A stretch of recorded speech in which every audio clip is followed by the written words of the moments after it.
क्यों भाई हरदयाल, कुछ पता चला? कोई गेहूं के दाम लगाने आएगा या नहीं? अरे पूरे 5 दिन हो गए सुनते सुनते कि इंस्पेक्टर साहब आ रहे हैं, इंस्पेक्टर साहब आ रहे हैं, लेकिन अभी तक तो पहुंचे नहीं। ऐसा लगता है जैसे अनाज पैदा करके हमने कोई बहुत बड़ा पाप किया है। मुझे तो पता चला है कि इंस्पेक्टर साहब यहीं कहीं मंडी में हैं। मंडी छोड़कर जाएंगे कहाँ? यही तो दिन है उनके खेलने के। ये खिलौने छोड़कर कहाँ जाएंगे? नमस्ते नंबर साहब। हाँ, 125 लिख दे। इंस्पेक्टर साहब नमस्ते। 35 नंबर। 126 रुपए 50 पैसे लिख दे। हाँ जी। और ये लाल झंडी? ठाकुर साहब की है जी। हाँ, क्या गेहूं है? ठाकुर साहब का है जी।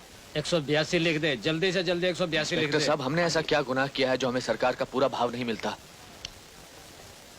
तुम्हारा गुनाह ये है कि तुम किसान हो। लेकिन चले आते हैं, बहुत ज्यादा चाहिए।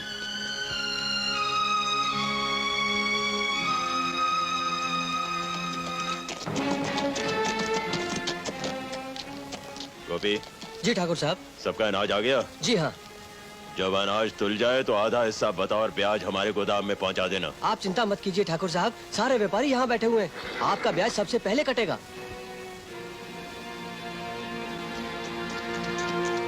अरे गिरधर, आज आटे का क्या भाव है? 2.5 रुपए किलो। 2.5 रुपए किलो। तो 1 क्विंटल आटे की बोरी का भाव कितना हुआ? 250 रुपए।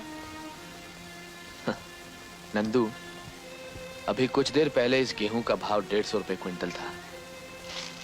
मंडी से चलकर राशन की दुकान तक पहुंचा तो इस आटे का भाव 250 रुपए क्विंटल हो गया।